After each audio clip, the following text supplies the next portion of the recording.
За hi guys, шинэ бичлэгтээ тавтам орой л өнөөдөр хамжлахаар би та бүхэндээ сүүлийн үед хэрэгжүүлж байгаа 5 зөв тийм амьдралын хэв маяг дадлуудаасаа хуваалцъя гэж бодож байна. Тэгээ одоо би ер нь ингээ 30 төгсөж чинь яг 30 руу төгсөж байгаа насан дээр амьдралын хэв маягтай илүү анхаарч ирдэг юм байна. Тэгээ магадгүй юм чанартай нойр, чанартай хоол, чанартай унтах гэл эдгээр зүйлс дээр бүр илүү ач холбогдол өгч ирээд шүн орой өтөрхийх зугаалцсан гэж явах ч юм уу. Early 20s-тэй яг юм шинэхэн одоо дөнгөж 20 гарсан үеийн наснаас бол маш өөрчлөгдөж байгаа. Эрс өөрчлөгдөж байгаа учраас тайдтай бас энэ талаараа хуваалцангаа хэн нэгэнд нь орон зориг төгөөе гэж бодоод өнөөдрийн бичлэгийг эхлүүлье. Хамгийн ихэнд нь би ер нь хөлөө ачиж суухгүй байгаа. Тэгсэн мөртлөө одоо ачиж сууж байна. Энэ яг влог дээр би нөгөө утсаа харах гэдэг болохоор ингээд. Гэхдээ ер нь бол одоо хоол идчих тахта ч юм уу те. Айгүйх ингэж ачиж суудаг байсан. Энийг цаанаасаа л нэг юм дадал штэ. Гэхдээ ингэ ачиж суугаад хахаар хүний ер нь юм арцганд айгүй сөргөөр нөлөөлдөг. Арцган сөргөөр нөлөөлснөөрөө нуруу ингээд далигаад мөрийнх их хүнд суур болт юм бэлээ. Эхтэн хүмүүс чинь ер нь ингээл яахгүй ингээл сууд штэ те. Тэр нь юу нэг зүг болж таарад байгаа байхгүй. Бид нар шиг ингээл эмгтээчүүч ингээл ачаал ингээл хамаг юм ингээд түгчээд байхгүй. Энэ энерги ер нь айгүй гоё юм явж ах хэвээр. Чөлөөтэй урсж ах хэвээр. Тэгэхээр аль болох ингэж ачиж суухгүйгээр зүгээр л ингээд гоё суучмаар юм бэлээ шүү. Одоо бол би 100% хөлөө ачихгүй бол биш. Яг ингээд сууц үедээ өөрийгөө жоохон анзаараа за ингээд ингээд суугаад байгаа юм. Тэрнтэй адилхан би өмнө бас дандаа ингээд доошоо харж унтдаг байсан. Тэрэнд ороо гараа хийж агаад ингэж унтах. Үнэхээр дуртайхгүй багасаа л хийж унтдаг байсан. Ялангуяа би нэг талаараа унтдаг. Тэр миний айгүй буруу зуршил. Нэг талаараа дандаа доошоо харж унтдаг. Баруун талаараа. Одоо ер нь бол ингээд 30 төхөөд те 20-д ингээд нэлээд гараад ирэхээр хөвшрөлтийн их хүн явж эхэлж байгаа байхгүй. Тэгмээд ингээд нүүр илүү нөгөө тал руугаа далийдаг ч юм уу. Эсвэл энэ талд нь илүү их батг гардаг ч юм уу те. Тиймэрдүү жоохон сул талууд үүсээд байсан. Яг гоё дээш хараад унтах нөгөө японочдын ингээд амар хатуу банзан дээр хатуу будаатай ийм дэрэн дээр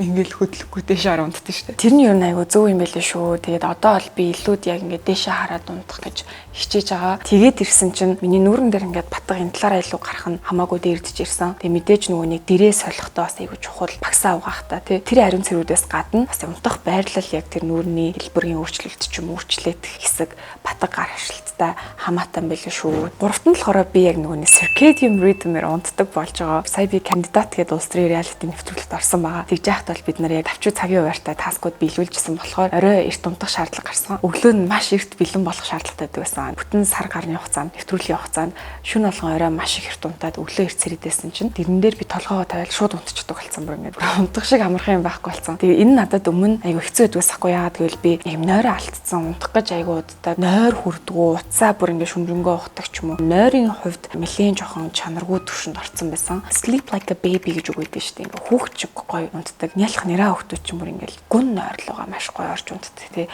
Аюу хурдан унтчихдаг. Тэгээ тэр болгон чинь нойронд маш чухал юм бэлээ. Одоо чанартай нойр авахын тулд хэдүүлээ. Одоо circadian rhythm гэдэг чинь ер нь бол яг юм нар буух үед харанхуй болох үед унтаал нар гараад гэгээ орох үед сэрэх тэр хэлээд байгаа байхгүй. Хүн уг нь яг тэр байгалийн цагаар ингэж амьдарч явах хэвээр. Хөдөө байгаа хүмүүс яг нэг гоё тооноор ингээл нар гэгээ ороод ирэх үед бүгд ингээ босоод ажиллаа гэдэг юм шүү. Тэгээл ингээд орой болол угаасаа хата хийж юм хийж чадахгүй унтаад өгдөг. Тэр амьдрал айгу зөв байгаа байхгүй. Нас явах тусам тий 30 руу төхөх тусам чанартай нойрыг илүү эрхэмлж байгаа. Чанартай нойр дотроо илүү чон байгалийн цагаар унтаад унтахтаа гүн унтдаг бол айгу сайн байлээ. Тэг миний хувьд бол яг нэг цагт ч юм уу яг ингээд шүн болгонгот унтаал гэгээ орох үед сэрж байгаа тийм амьдралын юм хэвээр арай очиг байгаа. Тэг миний хувьд яг одоогийн би өөрөө үнэлж байгаа байдал нь хурдан унтаж чаддаг басна баяртай болоод байгаа.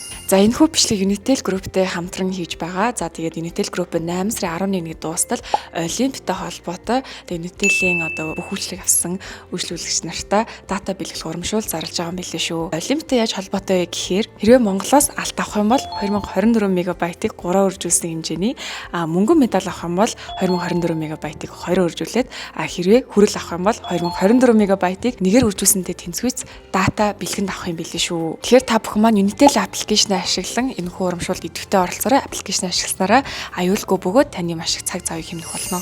Дөрөвт нь болохоор би хамраа угаадаг болсон. Сайндаж биш. Сая манайхан гэр бүлээрээ өвдөөд яаж өвдсөн гэж хоолоо өвдөөд би төрүүлж өвдөөд тэгсэн чи дараа нь манай нөхөр өвдөөд, охин өвдөөд, манай асрагч өвдөөд. Тэгээд ингээд ээлжил цуваад 2 сарын хугацаанд бөөндөө ингээд эмнэлэгт очиод үзүүлэхгүй. Хоолойны вирус гэж аахгүй. Тэг эмчилгээ нь яг юу гэсэн бэ гэхээр нөгөө нэг давс гэдэг штэ хамар угаадаг давс коколууд тэрнгээр угаах нэг залттай. Хоолой ч одоо ингээд наана өнгөр яг ингээд амаангаад яваад харж болдог хоолой. Тэрний ард нь бас хоол байгаа штэ.